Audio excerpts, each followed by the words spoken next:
नमः श्री वर्धमानाय निर्धूत कैलासमने सालोकानां त्रिलोकानां यद्विद्या दर्पणायते।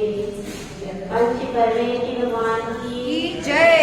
1000 शांतिनाथ भगवान की जय। परम पूज्याचे संबंध भद्र भगवान की जय।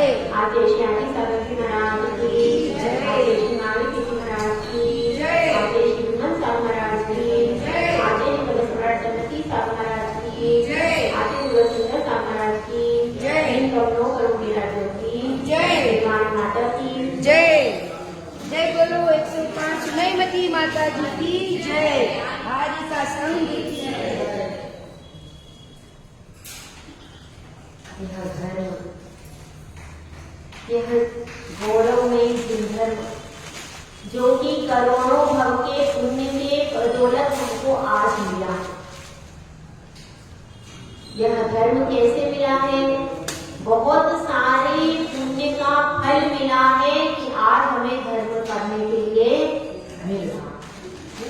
तो इसलिए यह धर्म बहुत महत्व का है और एक बार यह धर्म का हीरा आपने खो दिया तो दोबारा मिलने वाला नहीं है। बहुत मुश्किल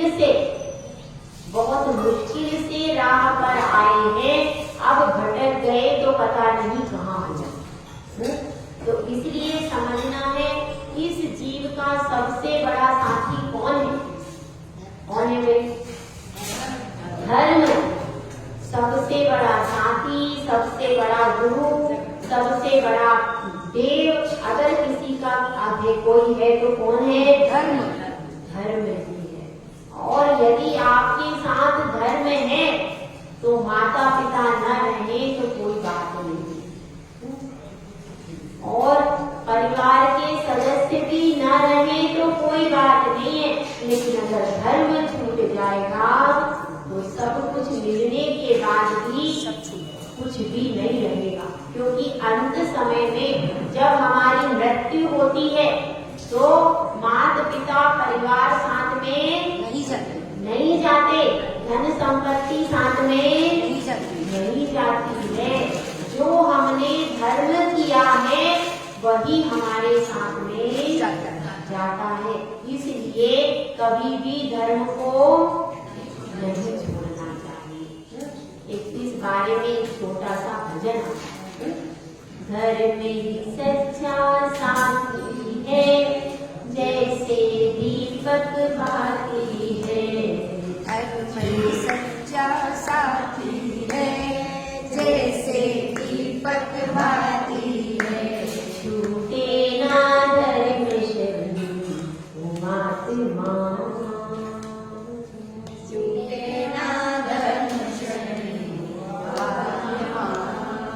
ये दुनिया एक सपना है, यहाँ ना कोई अपना है। सपना है, यहाँ न कोई अपना है। छूटे ना धर्म शरण महात्मा, छूटे ना धर्म शरण महात्मा। हमारा धर्म हमसे कभी भी नहीं छूटना चाहिए। देखिए, जब सीता को वन में छुड़वा दिया था, किसने छुड़वाया था? रामचंद्र जी ने जब सीता को वन में छुड़वा दिया था तो वह सेनापति से कहती है, मुझे मेरे स्वामी ने छोड़ दिया। मेरा कोई असुर कर्म का उदय था, कोई पाप कर्म का उदय था, स्वामी की कोई गलती नहीं। और आजकल की होती तो कोर्ट में चली जाती। पूरी गलती स्वामी की ही है, मेरी तो कोई गलती नहीं। मैं तो एकदम दूध की हुई हूँ। क्या कहती? मेरी कोई गलती नहीं है, मैं तो एकदम शुद्ध पवित्रता पतिव्रता स्त्री हूँ। सारी गलती किसकी है? इनकी गलती है। इनके परिवार का ससुराल वालों की गलती है। और किसकी गलती है? पति देव की गलती है। मेरी कोई गलती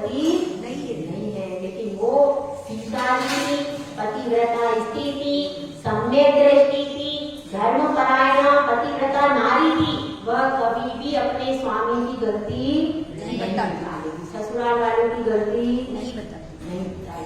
वह कहेगी मेरा ही भाग्य खराब है। इसका भाग्य खराब था सीता सीता क्या कह रही है? मेरा ही भाग्य खराब है, मैंने पूर्व भव में जो पाप कर्म किया है आज उसका फल मिल रहा है। इसलिए इसमें रामचंद्र जी की कोई गलती नहीं। तो लेकिन इसलिए आप दुखी मत हो। कौन दुखी हो रहा था? कृतांतवर्त सेनापति, वह दुखी हो रहा है और कहती है कि एक संदेशा उनसे कह देना बस, मुझे छोड़ दिया, उसका वह कोई रंज नहीं करे, क्योंकि मैं तो छूटने ही वाली थी। मैं कब तक साथ रहती? अंत समय में भी मैं छूट ही जाती। मैं तो इस भव की संगिनी थी, छूट जाती, कोई बात नहीं। तो आप इस प्रकार इसका कोई रंजित कोई दुख ना करें।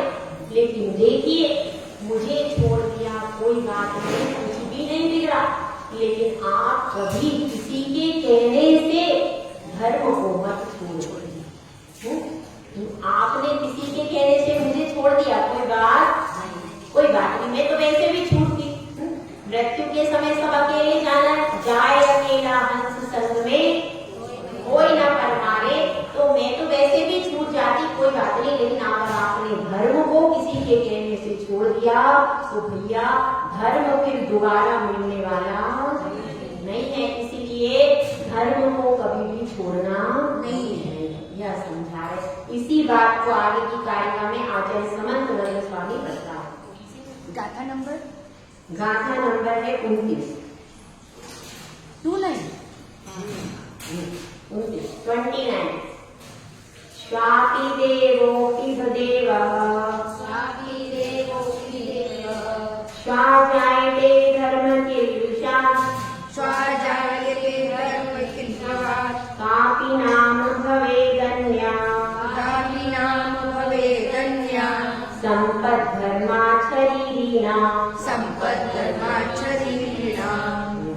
इसमें कह रहे हैं कि धर्म के प्रभाव से एक कुत्ता भी क्या बन जाता है?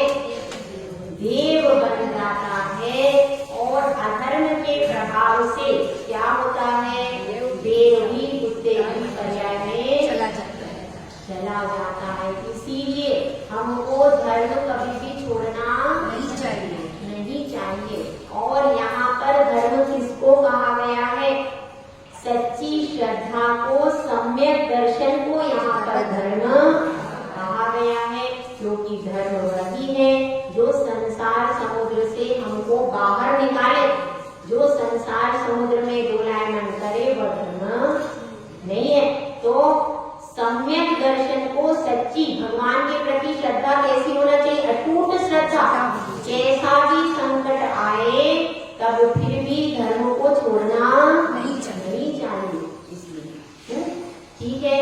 तो अब इसमें बता रहे हैं क्या उसका क्या बन जाता है? देव बन जाता है। काय से? धर्म से, धर्म के प्रभाव से, धर्म के प्रसाद से। और यदि इस धर्म का ऐसा प्रभाव है तो फिर कापि नाम भवेदन्या सम्पद्धर्मा शरीरिणा, तो फिर संपत्तिशाली कोई हो जाता है तो इसमें कोई आश्चर्य की बात नहीं। शरीरिणा यानी संसार की यदि कोई संपत्ति को प्राप्त कर लेता है तो बहुत बड़ी बात नहीं समझना इस चीज को। देखिए, धर्म का आश्रय लेने से आपका अच्छा ही अच्छा होगा, कभी खराब नहीं हो सकता। इतना हमको श्रद्धा होना चाहिए धर्म के ऊपर। कभी कोई संकट और विपत्ति की घड़ी किसको नहीं आती? सबको आती है। ऐसा कोई जीव है जिसको अपने जीवन में कभी विपत्ति संकट कुछ नहीं आया? सबके जीवन में विपत्ति संकट की घड़ी आती है, लेकिन उस विपत्ति संकट की घड़ी आपके लिए 100% देने वाली है। पूरे जीवन भर आपने सहजता में धर्म किया। जब आपके घर में खूब पर्याप्त पैसा, परिवार वाले सब कैसे हैं आपके अनुकूल, तो आपने जिंदगी जिंदगी भर धर्म किया, कोई बड़ी बात नहीं है। लेकिन जब आपके पास संपत्ति नहीं है, जब आपके परिवार वाले भी प्रतिकूल है, उस समय का किया गया धर्म आपको वो पुण्य देगा जो आप जीवन भर अनुकूलता में भी धर्म करें ना, वो फल नहीं मिलेगा। क्यों? क्योंकि विपरीत परिस्थिति में जब क्रिया किया जाता है तो उसका फल बहुत ज्यादा मिलता है। इसलिए मत सोचो विपत्ति आ जाए तो उस समय पर आपकी परीक्षा हो। कोई बेटा साल भर पढ़ रहा लेकिन परीक्षा नहीं दिया, क्या होगा? फेल हो जाएगा। इसी तरह से आप सोचो कि परीक्षा की घड़ी, आपके संकट की घड़ी ही आपके धर्म की परीक्षा की घड़ी है। उस परीक्षा की घड़ी में यदि आप चूक गए, अब सीता यदि अपनी परीक्षा की घड़ी पास नहीं करती, कह देती मैं नहीं दूंगी अपनी परीक्षा, तो क्या आज उसका इतना यश होता? नहीं होता। नहीं होता। उसने अपनी परीक्षा दी और उसमें सफल हुई, इसलिए आज जन जन के मुख पे नाम किसका है? सीता का। पतिव्रता नारी की चर्चा यदि सीता का नाम नहीं आएगा तो अधूरी है कि नहीं? अधूरी। तो इसलिए जब आप परीक्षा में पास होते हैं तभी आपका मूल्य उससे बहुत ज्यादा बढ़ जाता है। यश काय से मिलता है? परीक्षा में पास। यह जो आजीविका के साधन की परीक्षा है, इसमें पास होने से तो आपको धन मिलता है, और यदि आप धर्म की परीक्षा में उत्तीर्ण होते हो तो युग युग में धर्म का जब भी प्रसंग आएगा, श्री व्रत का जब भी प्रसंग आता है तो बार बार गाथाएं गाई जाती है। अब इसमें यह प्रसंग है जीवनधर कुमार की घटना। जीवनधर कुमार अपने मित्रों के साथ कहीं जा रहे थे। उस समय की घटना है कि अचानक देखते हैं एक कुत्ता जोर जोर से चिल्ला रहा है। तो वह जाते हैं कि भाई क्या बात हो गई? तो कहते हैं कि यहाँ पर बहुत सामग्री, पूजा की सामग्री रखी थी और इस कुत्ते ने उसे क्या कर दिया? झूठा कर दिया। इसलिए जो पंडित आदि थे वे क्या कर रहे हैं? उसको मार रहे हैं और कुत्ता इतनी जोर जोर से चिल्ला रहा है लेकिन उनको दया नहीं आई। अब वो तो अज्ञानी जीव, उसे थोड़ी पता है कि ये पूजा की सामग्री है, हवन की सामग्री। उसे पता था क्या? नहीं, उसे नहीं पता था। अब वो तो अपने भोजन के लिए जगह जगह घूमते हैं, उनको नहीं पता रहता। तो उसने बेचारे ने अनजाने में उस सामग्री को खा लिया, फलादी जो भी है। तो अब क्या हो रहा था? उसकी पिटाई हो रही। उस समय जीवनधर कुमार को बड़ी दया। वह उस कुत्ते को कुत्ते के पास जाते हैं, उसको सिर पर हाथ फेरते, सुझाते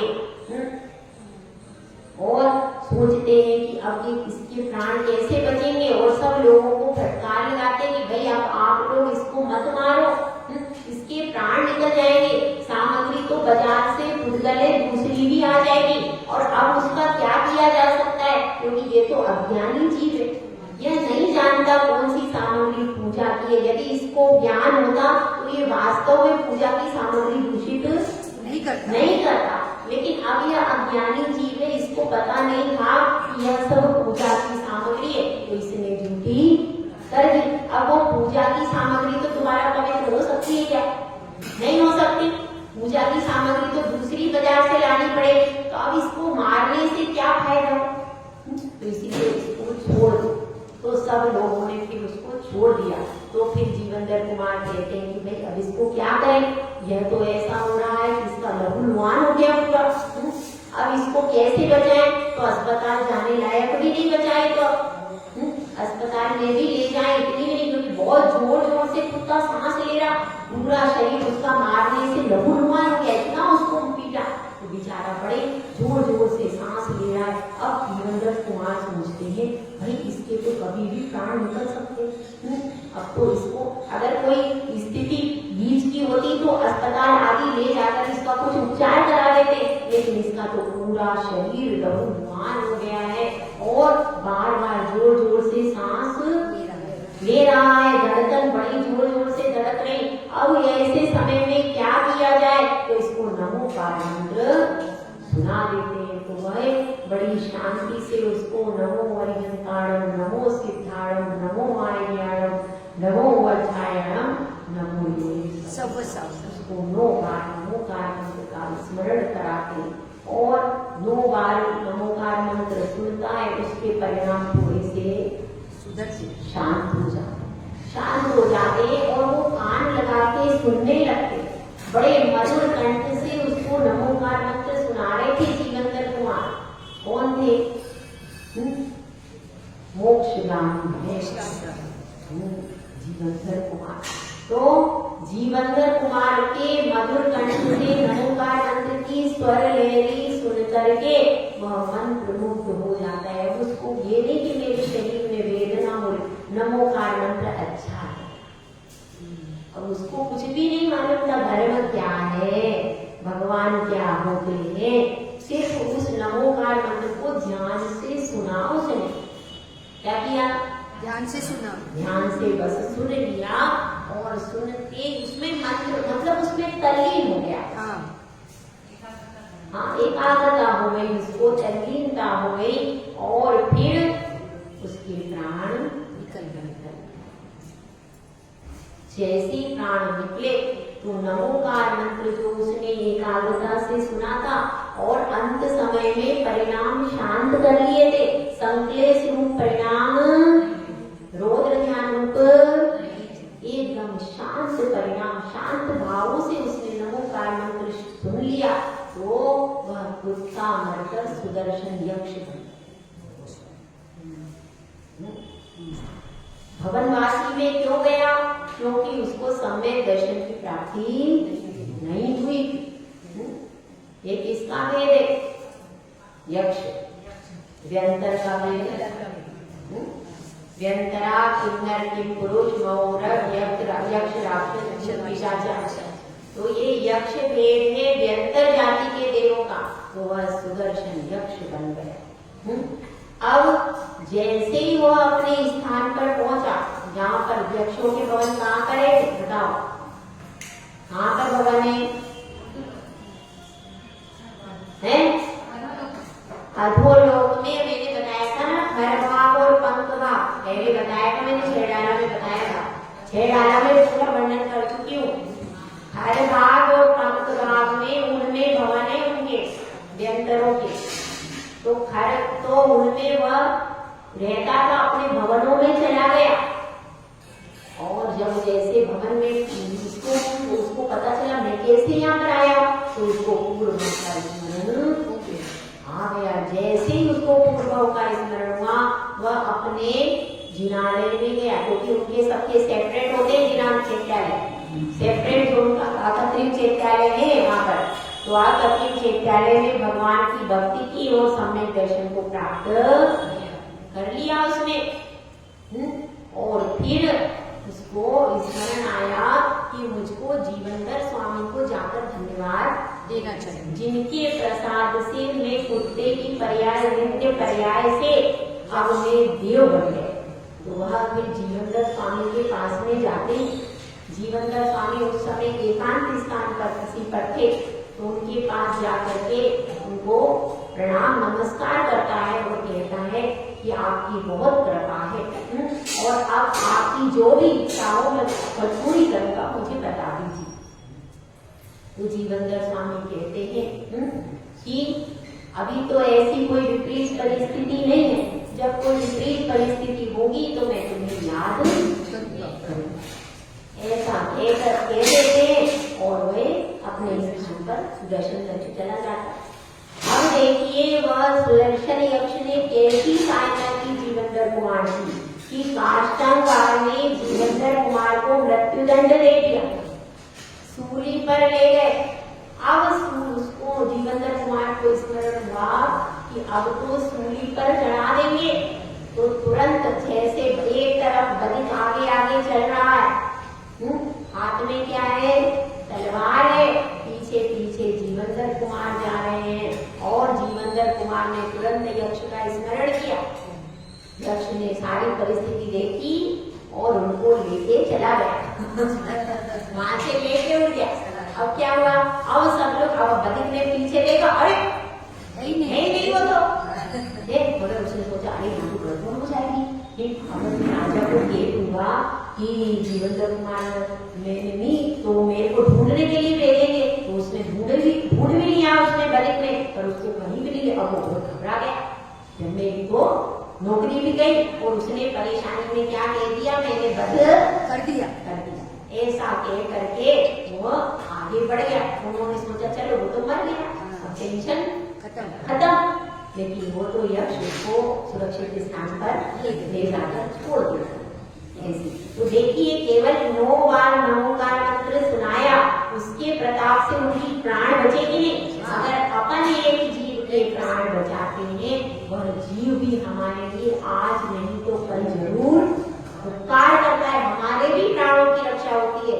इसलिए प्रतिपल जीवों की रक्षा करनी चाहिए। तो ये कुत्ते की कहानी, और भी बहुत सारे जीवों की कहानी है। बैल को भी नमोकार मंत्र सुनाया था पद्मरुचि सेठ ने, तो बैल बाद में सुग्रीव बना और पद्मरुचि सेठ बने रामचंद्र। ऐसी भी कहानी। बकरे को नमोकार मंत्र सुनाया था चारुदत्त ने, वह उस बकरे ने भी बाद में आकर उनकी सहायता की चारुदत्त। तो ऐसे जितने भी मतलब त्रियंश भी अगर उनके ऊपर उपकार करो तो वो भूलते नहीं है। बाद में जब उनकी देव प्रयाग हो जाती है तो आकर उपकार चुकाते हैं। ऐसे ही आपके सामने पद्मावती देवी बैठी है, उन्होंने भी उपकार का स्मरण किया और बाद में काशनाथ भगवान के उपसर्ग निवारण में सहयोग किया।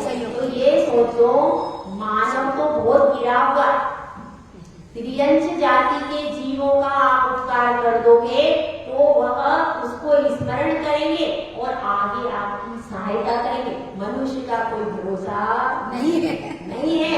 इनका आपने उपकार किया, ये दोबारा उपकार करके कोई गारंटी नहीं है। इसलिए कोई त्रियंश मिल जाए तो जरूर नमोकार सुना देना। क्या पता वो देव बन के कभी आपकी सहायता के लिए हाजिर। ठीक है, तो यह कहानी है। इसकी कुत्ता भी क्या बन जाता है, देव बन जाता है। लेकिन एक देव कुत्ता कैसे बनता है कि जो मिथ्या दृष्टि देव होते हैं, जब उनकी माला मुरझा जाती है तो वो सोचते अरे मेरी इतनी सारी सुंदर सुंदर देवियां हैं वो छूट जाएगी, यहाँ पर मेरे को विषय भोग इतने मिल रहे और मुझे माता के गर्भ में जाना पड़ेगा, वहां पर मैं कैसे रहूंगा। और इतना अशुचि है वह माता का गर्भ, यहाँ पर मुझे सारी विषय सुख की सामग्री थी, वहां पर कुछ भी मिलेगा नहीं। यहाँ तो 32 फोकट में मिलती है। हाँ, एक भी 18 साल के हो, 19 साल के हो, 20 साल के, उसके बाद कमाओ, उसके बाद लाओ और नहीं मिले तो दुख पाओ। है ऐसी स्थिति है कि नहीं। 29, 30 साल कमाने में लग जाते, तब जाकर के कहीं मिलती और फिर वो जब आ जाती है तो कहती है लेकर आओ। वहां कोई समस्या नहीं है, वहां तो 32 फ्री में मिल जाती है और एक भी डिमांड नहीं करती, क्योंकि उसको खाना है नहीं, बच्चे हैं नहीं, ताकि डिमांड करें। रत्नों की सामग्री वहां पर है, कल्पवृक्ष है, कुछ नहीं करना, वहां पे आराम से बस भोग हो गए। तो वहां पर सुविधा है। अब यहाँ पर जाएंगे तो बड़े झंझट है। यहाँ तो वो सोचता है अरे ये तो बड़ा परेशानी का काम हो गया, अब मैं यहाँ पर मनुष्य गति में जाऊंगा तो इतने संक्लेश परिणाम कर लेता है, इतने संक्लेश परिणाम कर लेता है कि वो कभी एक इंद्रिय में भी आ जाता है और हाँ और भी कहाँ चला जाता है, पंचेंद्रिय में भी जाता है और वह पंचेंद्रिय में कुत्ता बिल्ली आदि बन जाता है, वहीं भी जन्म हो जाता है उसका। क्यों? मिथ्यात्व और संक्लेश परिणाम के कारण। तो इसलिए यहाँ पर बताया है कि क्या बन जाता है, कुत्ता देव बन जाता है और देव कुत्ता बन जाता है। इसलिए अगर कोई संपत्ति की प्राप्ति हो जाए धर्म के प्रभाव से तो कोई बहुत बड़ी बात नहीं है। एक गाथा पर और भयाशा स्नेह लोभाच उदेवागम लिंगिनां उदेवागम लिंगिनां प्रणामं विनयं चैव प्रणामं विनयं चैव न कुर्युः शुद्धदृष्टयः। न कुर्युः शुद्धदृष्टयः।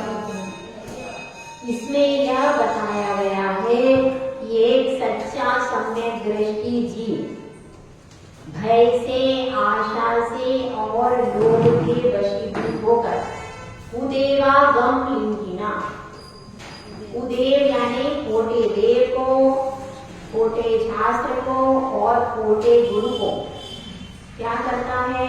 नमन करता। प्रणाम और विनय नहीं करता। दोनों नहीं करेगा, ना तो उनको प्रणाम करेगा ना उनका विनय करेगा। कौन नहीं करेगा? जो सम्यक जो सच्चा सम्यक दृष्टि जीव है। देखिए, 3 कारणों से लोग मिथ्यात्व को ग्रहण करते हैं। 3 कारण कौन कौन से? पहला भय। भय कितने प्रकार का होता है बताइए तो? हाँ साधना जी, 4 प्रकार का। दूसरों के बेखासी की मत बोलो, आप बुद्धिमान नारी हो, बताओ। हाँ उनको बता रहा है। हाँ बताओ, 2 प्रकार का। आप बताओ नहीं। भय कितने प्रकार का होता है? हाँ उषा जी, 4 प्रकार का। कौन सा 4? कौन सा?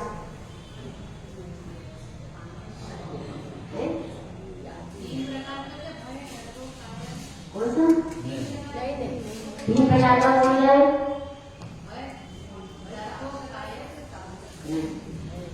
7 प्रकार का भय होता है भैया। ये लोक भय, परलोक भय, वेदना भय, मरण भय, आकस्मिक भय, अगुप्ती भय, आरक्षा। समझ में आया?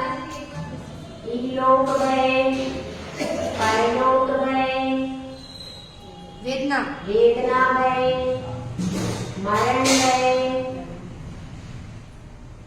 आकस्मिक भय, अगुप्ती भय, आरक्षा भय। 7 हो गए? हाँ हो गए 7। देखिए अब ये कैसे कैसे होते, और ये 7 प्रकार के भय सम्यक दृष्टि जीव को नहीं होती। ये आगम का कथन। तो पहला का कौन सा है? इहलोक। इस लोक में राजा आदि मेरी संपत्ति हरण कर लेंगे, इस लोक में मेरा कोई शत्रु बन जाएगा, ये मेरे मित्र क्या कहेंगे, इस तरह से इस लोक का उसको भय होता है। यदि मैं सम्यक दर्शन ग्रहण कर लूंगा तो मेरे बहुत सारे मिथ्या दृष्टि मित्र हैं, वे क्या कहेंगे? इस तरह से वो इस लोक की संपत्ति आदि के लिए, मित्रता आदि के लिए भयभीत नहीं।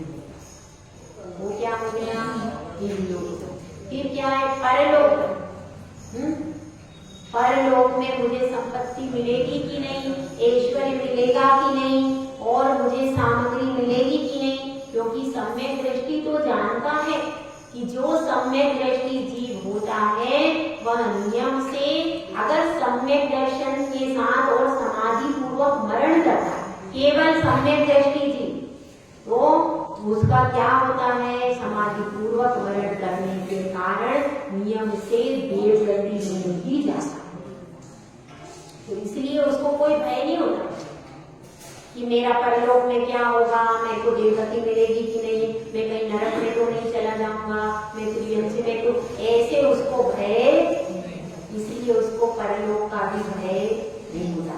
इहलोक भय, परलोक भय और वेदना भय कि अगर मेरे शरीर में कोई ऐसा रोग हो गया कि मेरा रोग यहाँ भीतरागी भगवान की सेवा पूजा से नहीं दूर हुआ, तो मैं कहीं इधर उधर जाकर उसको शांत नहीं कर पाऊंगा, तो उसको इधर उधर का लालच नहीं होता।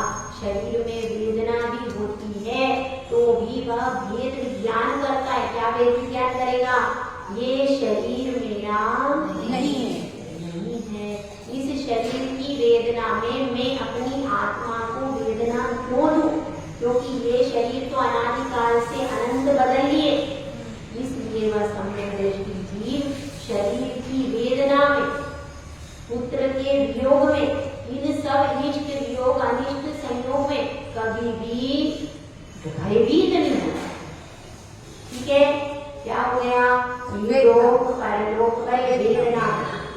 क्या है? मरण। मरण का। मेरे प्राण निकल जाएंगे, फिर मेरा मरण हो जाएगा, फिर ये सारे भोग सामग्री छूट जाएंगे। इतना अच्छा घर है, इतना अच्छा एवं है, पत्नी है, पुत्र है, पोता पोती, ये सब कैसे होंगे मरण के समय? सब छूट जाएंगे। तो ये मैं कैसे, और मरण के समय मुझे बहुत तकलीफ होगी, तो मैं कैसे सहूंगा? तो जो सम्यक दृष्टि जीव होता है वो विचार करता है, अनादि काल से अनंत बार मरण किया है, तो मरण में कोई विशेषता, इस बार में समाधि मरण करूं, सामान्य मरण नहीं करूं, क्योंकि सामान्य मरण करूंगा तो मैं कौन सी गति में जाऊंगा कोई भरोसा नहीं है। लेकिन मरण, अगर समाधि मरण कर लिया, कितनी बार? एक बार। 3 भव तक लगातार यदि समाधि मरण कर लिया, तो सम्यक दर्शन पूर्वक 3 भव से समाधि मरण कर लिया, तो वह जीव हमेशा के लिए मुक्त भी हो सकता है। उसके 99% चांस हो जाते, और अधिक से अधिक 7 से 8 भाव तक यदि उसने समाधि पूर्वक मरण किया है, तो वह उसके लिए मुक्ति बहुत ही निकट हो जाती है। और जो भव्य जीव होते हैं वो तो 7 से 8 भाव में मुक्ति भी प्राप्त कर लेते, लेकिन सम्यक दर्शन और समाधि मरण जरूरी है, इतना महत्व। तो इस भाव में हमको सामान्य मरण नहीं करना। किस किस को सामान्य मरण करना है? सबको समाधि मरण करना है कि नहीं है? हो सीध सीध मुख में जब प्राण तन से निकले, इतना तो करे न स्वामी, जब प्राण तन से निकले। हो सीध सीध मुख में जब प्राण तन से निकले। हमारे जब प्राण निकले तो किसका नाम लेना चाहिए? पोते का नहीं, चाची का नहीं, क्यों? सिद्ध भगवान का, अनंत सिद्ध का नाम हमारे मुख में होना चाहिए। रहना चाहिए, तब हमारे प्राण छूटेंगे, तब हमारा जीवन यह सुधर जाएगा। तो यहाँ पर यही बात कही जा रही है, भय यही लोक गए, परलोक गए, और कौन सा हो गया? वेदना गए, मरण गए, आकस्मिक। आकस्मिक। कहीं ऐसा नहीं हो कि तूफान आ जाए, भूकंप हो जाए, आकस्मिक कोई आतंकवादी हमला कर दे, और कहीं ज्वालामुखी हो जाए, कहीं आग लग जाए। इस तरह के भय से सम्यक दृष्टि रहित होता है, क्योंकि वह सोचता है कि ये तो झोपड़ी है, इसमें यदि आग भी लगे तो मेरे पास 3 रतन रखे, मेरे पास सम्यक दर्शन रूपी रतन है, वो इस शरीर में आग भी लग जाएगी तो मेरे रतन कभी जलने वाला नहीं है। मेरा रतन तो सुरक्षित रहेगा, मेरा धर्म तो मेरे साथ ही रहेगा, ऐसा उसको दृढ़ श्रद्धान होता, और वो अपने धर्म की रक्षा करता है, क्योंकि धर्म तो रहेगा ही। अपन रक्षा नहीं भी करेंगे तो भी आत्मा कुटिया जली कि आत्मा यहाँ से भगी, कुटिया में फूट गई, ये मिट्टी की काया जरा सी फूटी, इसमें से खून निकल गया, आत्मा यहाँ से निकल जाएगी। वो समझदार है, वो समझदार है बहुत। जब तक आपका शरीर सलामत है तब तक रहेगी, जिस दिन कुटिया फूटी उस दिन वो उड़ जाएगी, फिर हंस उड़ के चला जाएगा। तो इसलिए क्या करना चाहिए? आकस्मिक भय भी नहीं करना। अरे मैं क्या करूंगा, मेरे सम्यक दर्शन प्राप्त कर लूंगा, बाद में कोई बाधा हो गई तो क्या करूंगा, ऐसे भय नहीं होते उसको। वह प्राण छोड़ना पसंद करता है पर धर्म छोड़ना पसंद नहीं करता। तो कौन सा हो गया? आकस्मिक भय। इसके बाद कौन सा? रक्षा। अरक्षा। मेरी कोई रक्षा करेगा कि नहीं करेगा?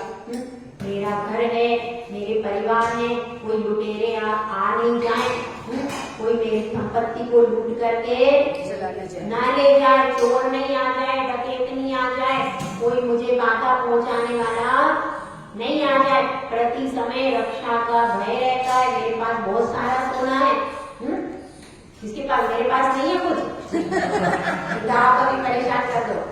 मेरे पास कुछ नहीं, मतलब है कि श्रावक सोच रहा है मेरे पास बहुत सारा सोना चांदी है, बहुत सारी हीरा मोती संपत्ति रखी है, उसको कोई उठा करके न ले जाए। मेरे पास बहुत